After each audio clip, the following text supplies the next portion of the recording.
1990 తర్వాత ముఖ్యంగా ఈలోగా ఇంకొక చట్టాన్ని కేంద్ర రాష్ట్ర ప్రభుత్వాలు తీసుకొచ్చాయి. అదేంటంటే దాన్ని పెసా చట్టం అంటారు. Panchayat extension of scheduled areas act, PESA చట్టం అని చెప్పి పాపులర్గా మనం పెంచుకుంటాం. ఇది 1999లో ఈ పెసా చట్టాన్ని తీసుకొచ్చారు. ఈ పెసా చట్టం అనేటువంటిది గిరిజనుల యొక్క హక్కుల్లో ఒక మైలురాయి ఉంది. It's one of the mile stone in the history of the rights of the tribals. ఎందుకంటే మొత్తం అడవుల యొక్క సంరక్షించే బాధ్యత కానీ, అటవీ ప్రాంతాల్లో ఉన్నటువంటి భూముల పైన హక్కు కానీ, అటవీ ప్రాంతాల యొక్క భూముల్ని ఏ విధంగా వినియోగించాలని కానీ, ఆ అటవీ ప్రాంత భూముల్లో ఎటువంటి చర్య చేపట్టాలన్నా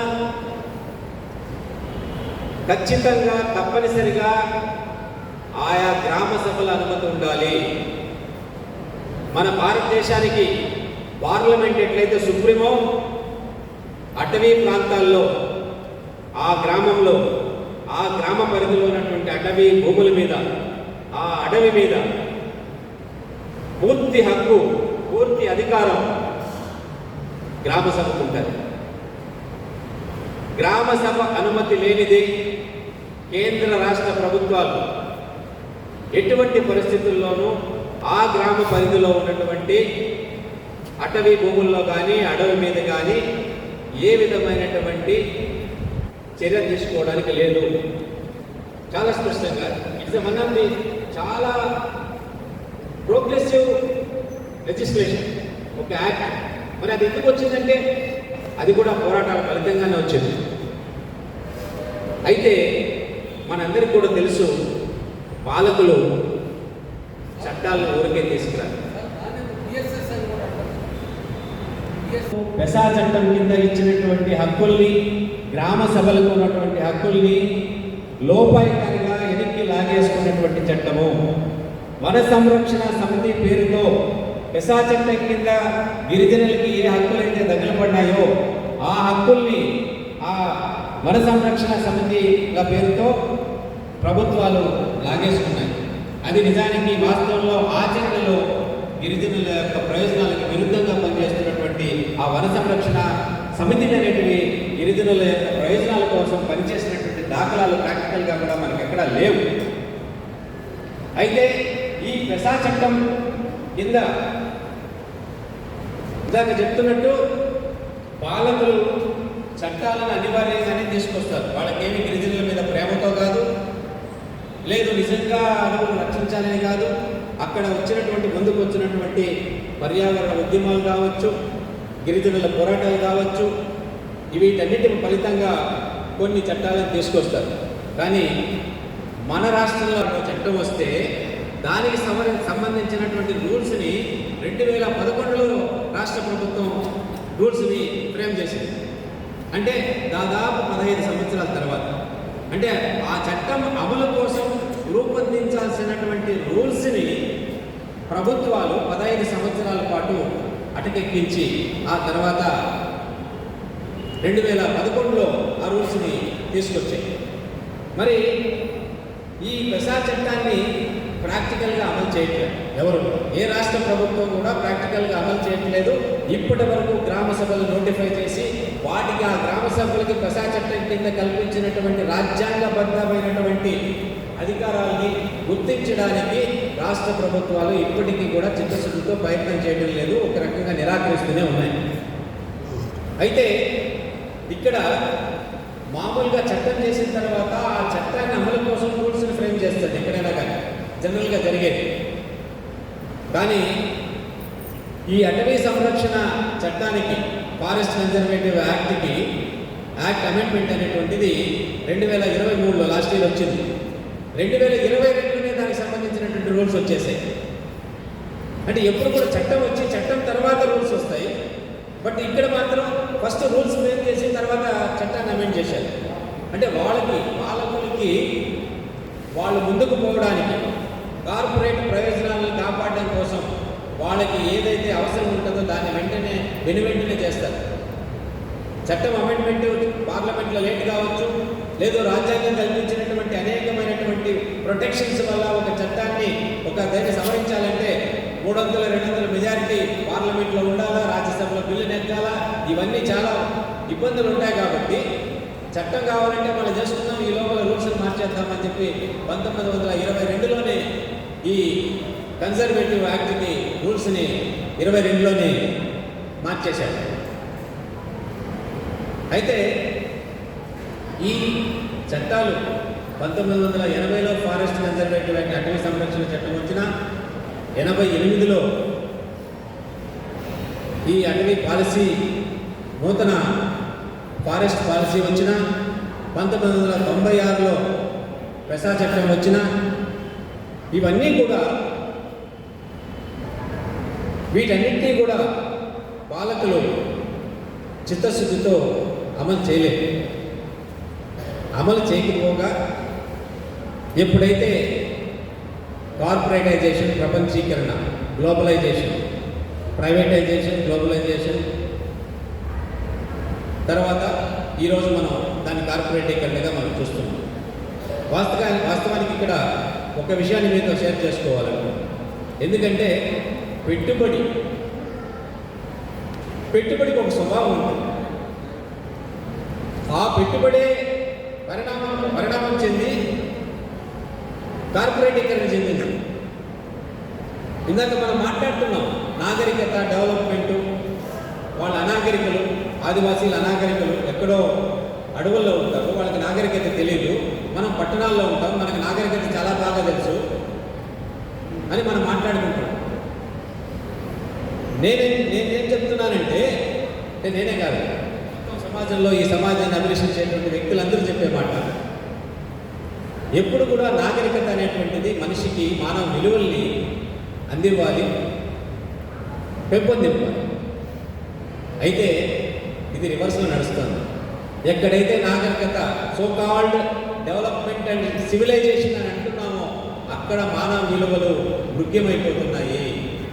ఎక్కడైతే ఈ నూతన నాగరిక విలువలకి చట్టం ఆపలు ఉన్నటువంటి వాళ్ళల్లో మానవతా విలువలు ఎక్కువ ఉన్నాయి. ఇది ఒక వాస్తవం. దానికి ఒక ఎగ్జాంపుల్ కూడా చెప్తాను నేను. ఛత్తీస్గఢ్లో ఈ ఆపరేషన్ కగార్ పేరుతో పదుల సంఖ్యలో ఆదివాసీల్ని, పదుల సంఖ్యలో మావోయిస్టుల్ని భారత సైన్యం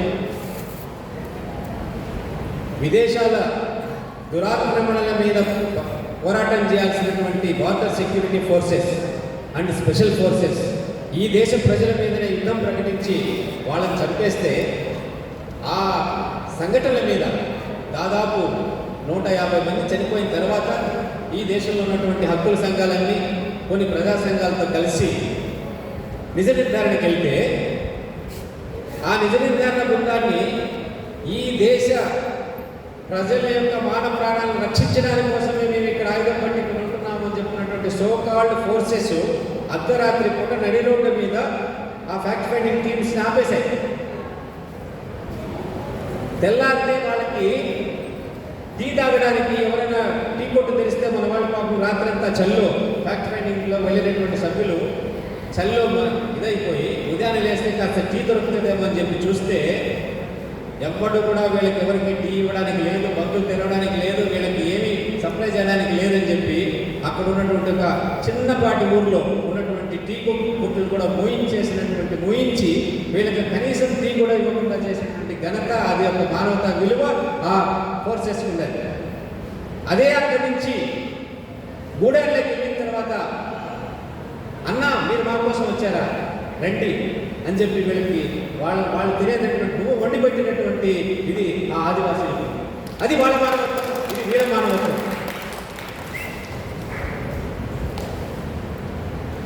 అందుకే మన ఒక కవి అన్నాడు, మాయమైపోతున్నాడమ్మా మనిషి. ఈ కార్పొరేటీకరణ అనేటువంటిది ఈ సమాజంలో ఉన్నటువంటి మానవ విలువల్ని, మానవత్వాల్ని మంట కలిపేసి మాయం చేసేటువంటి స్వభావం ఈ కార్పొరేట్ ఈ కార్పొరేటీకరణకు ఉన్నటువంటి అత్యంత అమానవీయమైనటువంటి కోణం ఇంకొకటి చెప్తాను. ఒక లైవ్ ఎగ్జాంపుల్ చెప్తాను నేను. అది నా ముందర జరిగినటువంటిది.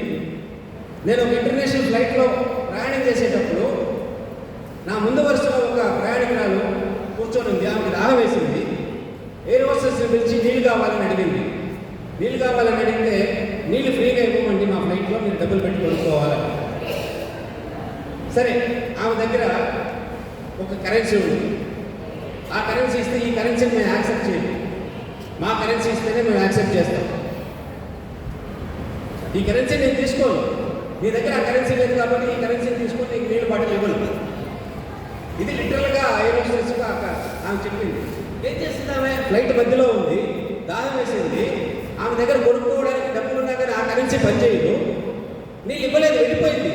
అమానవీయంగా వెనక్కి కూర్చున్న మేము నీళ్ళు బాటిల్ ఇచ్చాము. ఇది కార్పొరేటైజేషన్ వాళ్ళకి నేర్పించేటువంటి మానవ విలువలు. కాబట్టి మిత్రులారా, ఈ కార్పొరేటీకరణ, ఈ ఆదాని అంబానీలు ఎవడండి? ఈ ఆదాని మోడీ అధికారంలోకి రాకముందు ఈ దేశంలో ఈ ఆదాని యొక్క స్థానం ఏంటి? నిన్న మొన్న వారం రోజుల క్రితం అనుకుంటా భారతదేశంలోని అత్యంత సంపన్నుల జాబితాలో అంబానీని కూడా వెనక్కి నెట్టేసి ఆదాని ముందుకు వచ్చాడు. ఎలా సాధ్యమే? అది ఒక కార్పొరేటీకరణకు ఉన్నటువంటి అమానవీయ విలువల వల్లనే, అమానవీయమైనటువంటి లక్షణం వల్లనే సాధ్యమవుతుంది. కానీ ఈ మానవ నాగరికత ఏవైతే మనం మానవ విలువలను మాట్లాడుకుంటున్నామో ఆ మానవ విలువల్ని ఈ కార్పొరేటీకరణ శక్తులు పాటిస్తే అది సాధ్యం కాదు. ఇవాళ ఛత్తీస్గఢ్లో ఈ ఆదాని ఆల్రెడీ 10,000 హెక్టార్ల భూములకి 2 కోల్ మైనింగ్ ప్రాజెక్ట్స్ని లీజుకి తీసుకున్నాడు. దానివల్ల దాదాపు 8 లక్షల చెట్లని నరికివేయడం జరిగింది. 8 లక్షల వృక్షాలని కూల్చేశారు. అది చాలా తగ్గట్టు మొన్నటికి మన బీజేపీ మళ్ళీ ఛత్తీస్గఢ్లో అధికారంలోకి వస్తే ఇప్పుడు వాళ్ళకి ఒక మూడో మైనింగ్ లీజ్ కోసము కాంటే ప్రాంతంలో ఒక అప్లికేషన్ పెట్టుకున్నాడు. ఆ అప్లికేషన్ 4,400 హెక్టార్ల అటవీ ప్రాంతాన్ని తనకి లీజుకి ఇవ్వవచ్చింది. మరి అది ప్రాసెస్ అయిపోతుంది, ఆగమేఘాల మీద వెళ్ళిపోతుంది. ఎందుకంటే ఇట్లాంటి 1980 ఫారెస్ట్ కన్జర్వేటివ్ యాక్ట్ అయితే, అటవీ సంరక్షణ చట్టం ఏదైతే ఉందో అది వీళ్ళకి అడ్డుగా నిలబడింది. కాబట్టి 1922లోనే 2 ఏళ్ల క్రితమే వాటన్నింటి రూల్స్ అండ్ రెగ్యులేషన్స్ అన్ని మార్చేసి ఎవరైనా కానీ నువ్వు ఒక ఇది పెట్టుకుంటే నీకు 5 హెక్టార్ల కంటే లోపల ఉన్నటువంటి ప్రాంతం నీకు లీజ్ కావాలని చెప్పి పెట్టుకుంటే నీకు 30 రోజుల్లో పర్మిషన్ ఇవ్వాలి. 5 హెక్టార్ల నుంచి 100 హెక్టార్ల వరకు నువ్వు ఇదంటే 45 డేస్, దానికంటే పైన అయితే 75 డేస్. ఇంతకుముందు ఆ చట్టంలో ఇందాక నేను చెప్పినట్టు ఉంటుంది స్పష్టంగా ఏమని, కేంద్ర ప్రభుత్వ అనుమతి లేనిదే రాష్ట్ర ప్రభుత్వాలు మైనింగ్ లీజుకి ఇవ్వడానికి లేదనేది.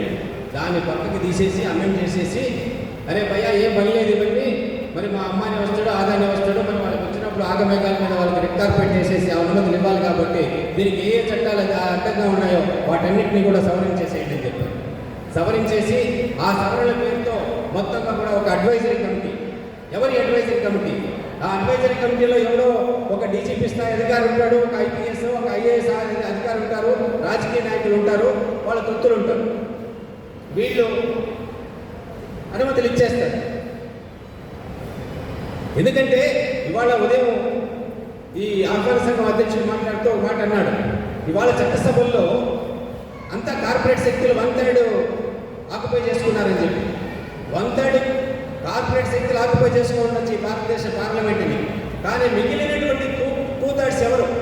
ఆ 2/3 కూడా ఈ 1/3 తొత్తులు.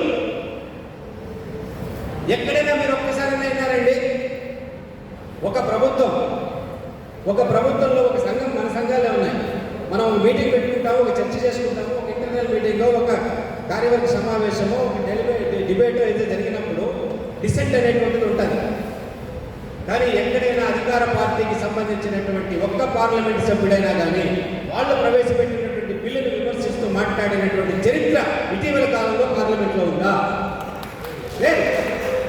ఎందుకంటే వాడికి ప్రెసెంటే ఉండదు, వాడికి బుర్రే ఉండదు, వాడు అప్లై చేయడం దాన్ని భయవాడని చెప్తే అదే మా పార్టీ ప్రభుత్వం, మా పార్టీ ఒక బిల్లు పెట్టిందా అది చెయ్యి అంటే ఈ కార్పొరేట్ శక్తులు మొత్తంగా కూడా ఏ స్థాయిలో పట్టు బిగిస్తాయి. వీటన్నింటినీ దాటుకొని ఎక్కడో ఒక చోట 2 చోట్ల కోర్టులు వ్యతిరేకంగా తీర్పులు ఇస్తాయనుకుంటున్నారేమో, కానీ వాళ్ళ ఈ కార్పొరేట్ శక్తులు మొత్తం న్యాయ వ్యవస్థను కూడా కబ్జా చేయడానికి ప్రయత్నం చేస్తున్నాయి. అందులో భాగంగానే అరుణ్ మిశ్రా అనేటువంటి ఒక జడ్జి ఉన్నాడు. బాటంగా అధికారంలో ఉన్నటువంటి బీజేపీ ప్రభుత్వానికి కొమ్ము కాసినటువంటి అనేక అనుకూలమైనటువంటి తీర్పులు ఇచ్చినటువంటి చరిత్ర ఆ అరుణ్ మిశ్రాకు ఉంది. ఆ అరుణ్ మిశ్రాని మొత్తం 2019లో ఒక భయంకరమైన ఆర్డర్ ఇచ్చాడు. అటవీ ప్రాంతాల్లో నివసిస్తున్నటువంటి గిరిజనులందరినీ కూడా వాడి యొక్క ఆర్డర్తో వాళ్ళు ఖాళీ చేసుకోవాల్సినటువంటి పరిస్థితి కల్పిస్తూ ఒక ఆర్డర్ని ఇచ్చాడు. అయితే దాని వ్యతిరేకంగా దేశవ్యాప్తంగా ప్రొటెస్ట్ వచ్చేసరికి సుప్రీంకోర్టు మళ్ళీ దాన్ని స్టే ఇచ్చింది. ప్రభుత్వం కూడా కొంత వెనుకడుగు వేసింది. అంటే ఇవాళ కార్పొరేట్ శక్తులు ఎవరినైనా కానీ ఇన్ఫ్లుయెన్స్ చేయగలుగుతాయి, ఎవరినైనా కానీ గుప్పెట్లో పెట్టుకోగలుగుతాయి. వాళ్ళకి ఈ చట్టాలు ఏవైతే ఉన్నాయో, అటవీ చట్టాలు ఏవైతే ఉన్నాయో అవి ఏ మేరకు అడ్డంగా ఉంటే మనకి సినిమాల్లో చూస్తుంటాం, ఎవడైనా అడ్డం వస్తే నరుకుంటూ వెళ్ళిపోవని చెప్పి. కాబట్టి ప్రజలు పోరాటం చేసి సాధించుకున్నటువంటి హక్కులు ఏవైతే ఈ కార్పొరేటైజేషన్కి, కార్పొరేటీకరణ శక్తులకి అడ్డుగా నిలబడతాయో, వాళ్ళ మైనింగ్కి, వాళ్ళ దోపిడీకి ఏవైతే అడ్డంగా నిలబడతాయో వాటిని చాలా సులువుగా, అత్యంత సులువుగా మన భారతదేశ చరిత్రలోనే ఎన్నడూ లేని విధంగా చట్టం రాకముందే రూల్స్ ఫ్రేమ్ చేసేసి ఆ రూల్స్ ఆధారంగా వాళ్ళ అనుమతులు సంపాదించుకొని ఇవాళ అటవీ ప్రాంతాల్లో మైనింగ్ని కొనసాగిస్తున్నటువంటి పరిస్థితి మన కళ్ళ ముందు కనిపిస్తుంది. కాబట్టి ఏవేవి ధ్వంసమవుతున్నాయని కాదు, కార్పొరేటీకరణ శక్తుల చేతుల్లో చట్టాలకి పూచికి కొల్లంత విలువ కూడా లేదు. ఇవాళ అవసరమైతే వాళ్ళు పార్లమెంటును కొలగలుగుతారు, పార్లమెంట్ని ఇన్ఫ్లుయెన్స్ చేయగలుగుతారు, జ్యుడిషియల్ని ఇన్ఫ్లుయెన్స్ చేస్తారు, ఎగ్జిక్యూటివ్ ఆల్రెడీ ఎప్పుడు అమలు పోయింది. అయితే ఇవాళ ప్రభుత్వాలు ఎంతో కొంత వెనకడిగేస్తున్నాయి, ఆలోచిస్తున్నాయంటే అది కేవలం ప్రజా ప్రతిఘటన, ప్రజల వైపు నుంచి వస్తున్నటువంటి వ్యతిరేకత. రేపు ఎలక్షన్లో ఓట్లు పడవు, డబ్బులు కుమ్మరించినా ఓట్లు కొన్నా పడవనేటువంటి ఒక్క ప్రజల చేతిలో ఈ రోజుకి కూడా ఓటు అనేటువంటి ఆయుధం ఉండడం వల్ల ప్రజలు తమ స్థాయిల్లో ఈ ప్రజా వ్యతిరేక విధానాలకు వ్యతిరేకంగా పోరాటాలు చేస్తున్న మూలంగా వాళ్ళు కొంత వెనుకడుగు వేస్తున్నారు. లేకపోతే ఈ కార్పొరేటీకరణ శక్తులు ఏ రోజు ఈ దేశంలో ఉన్నటువంటి చట్టాలన్నింటినీ కూడా చాపలా చుట్టి వాళ్ళ సంఖ్యలో పెట్టుకున్నటువంటి పరిస్థితి మనకు కనిపిస్తాం. చివరిగా ఒక మాట చెప్పి ముగిస్తాను, టైం లేదు. వాస్తవానికి మనం అర్థం చేసుకోవాల్సింది ఏంటంటే ఈ ప్రభుత్వాలు, ఆ ప్రభుత్వాలు మాట్లాడేటువంటి మాటల వెనుక, వాళ్ళు చేసేటువంటి చేతల వెనుక ఉన్నటువంటి ఫిలాసఫీ, ఏ ఫిలాసఫీ దాగుందనేటువంటిది మనం అర్థం చేసుకొని ఆ ఫిలాసఫీని ఈరోజు బీజేపీ చాలామంది మిత్రులు, నాకు తెలిసినటువంటి వాళ్ళ సమాజంలో మోడీ మంచిగా చేస్తున్నాడు కదా, మంచిగా పరిపాలిస్తున్నాడు కదా అని అంటున్నారు. అంటే వాళ్ళకేమి, వాళ్ళు హిందుత్వవాదులు కాదు, వాళ్ళు ఏదో ఇది కాదు. అయితే ఆ విధమైనటువంటి ప్రాపగేషన్ ఏదైతే ఉందో దాన్ని మనం కట్టేజ్ చేయాలి, దాన్ని డిస్మాంటిల్ చేయాలి. వాళ్ళ వెనక ఉన్నటువంటి కుట్రని మనం చేయాలి. ఏంటి ఆ కుట్ర? ఇందాక మన మిత్రుడు మాట్లాడినట్టు మొత్తం భారతదేశాన్ని దళిత రహిత, గిరిజన రహిత, మైనారిటీ రహిత, హిందూ మెజారిటీ రాష్ట్రంగా నిలబెట్టడం మాత్రమే. దాని అనుగుణంగానే ఇవాళ అన్ని అడుగులు ముందుకు వేస్తూ పోతున్నారు. మొన్న ఎప్పటి నుంచో ప్రజల నోళ్ళలో నానిపోయినటువంటి మాట ఐపీసీ 302 అంటే మాట ఎవరికైనా పల్లెలో కూడా చెప్తారు. ఆ ఐపీసీని, సిఆర్పిసిని, ఎవిడెన్స్ యాక్ట్ని తీసేసి దానికి మన మిత్రుడు చెప్పినట్టు ఒక సంస్కృత పదాలతో ఒక చట్టాలు తీసుకొచ్చాడు. నాకు ఇప్పుడు ఆ చట్టాల పేర్లు చెప్పమంటే నేను కూడా చెప్పాను. ఏదో భారతీయ సంహిత ఏదో, నేను ఒక అడ్వకేట్ అయినప్పుడు కూడా ఆ 3 చట్టాలని ఇప్పుడు మీరు కరెక్ట్గా చెప్పమంటే నేను చెప్పలేనటువంటి పరిస్థితి. ఆ విధంగా సంస్కృతాన్ని చట్టాల రూపంలో కూడా ప్రవేశపెట్టేటువంటి ఒక కుట్ర ఈ పాలక వర్గాల్లో ఈరోజు మనల్ని పరిపాలిస్తున్నటువంటి పాలక వర్గాల్లో దాగులు. వీళ్ళు మన ముందర మాట్లాడేటువంటి వెనక పోయేది. నిన్న